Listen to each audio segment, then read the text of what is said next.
Hello everyone, I am Dr. Tamiruddin Danwade, consultant interventional cardiologist. I am presently practicing in Kharghar.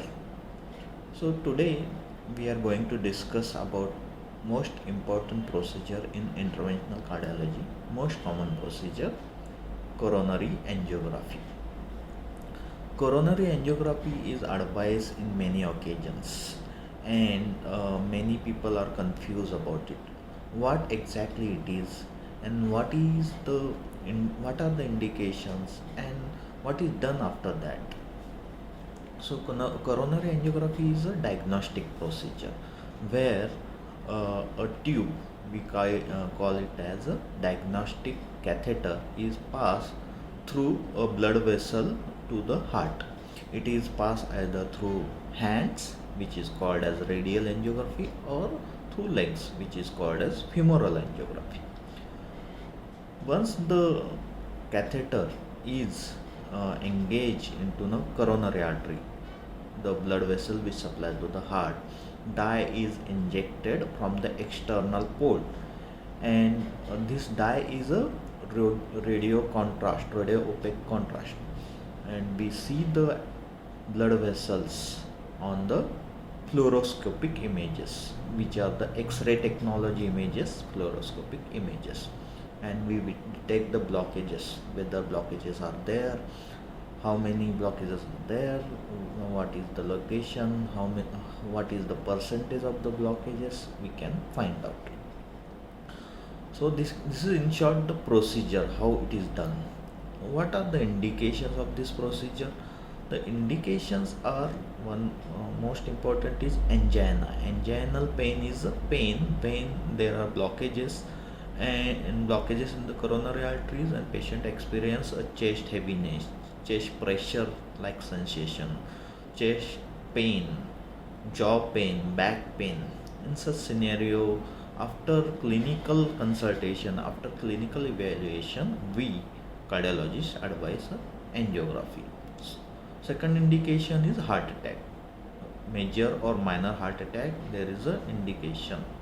And third indication, in some major procedures and major surgeries like valvular surgeries, prior to that we do angiography, especially in patients who are more than 60 years of age. So this is in short about the procedure and the indications. So what is done after the coronary angiography?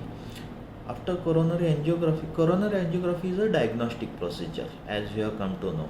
It is not a treatment of anything. In that, we'll come to know the location of the blockages and the percentage of the blockages. So sometimes the percentage of blockages very low, there are mild blockages, or there are no blockages at all.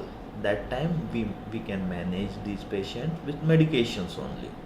Second scenario is when there are blockages which can be managed by stents, putting the stents, which are the spring-like structures which dilate the blockages and blood flow is restored. Those kind of blockages can be managed by doing a angioplasty. With cutting-edge technology, more and more number of blockages or more anatomical complexities, blockages can be managed with angioplasties nowadays. Previously, around 20 years back, many blockages were managed by bypass surgery, but nowadays it is possible to do angioplasty in such blockages also.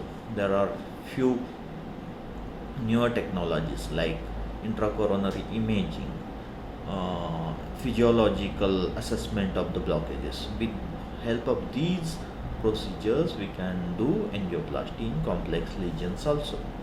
Third scenario is after coronary angiography, where the blockages are very severe, very complex, where the stents cannot be put in, or it is dangerous to do a angioplasty. We advise coronary artery bypass surgery, or in short only bypass surgery. So this video was to inform you about the angiography in short. In next few videos, we'll discuss other procedures, other important procedures like angioplasty. Thank you.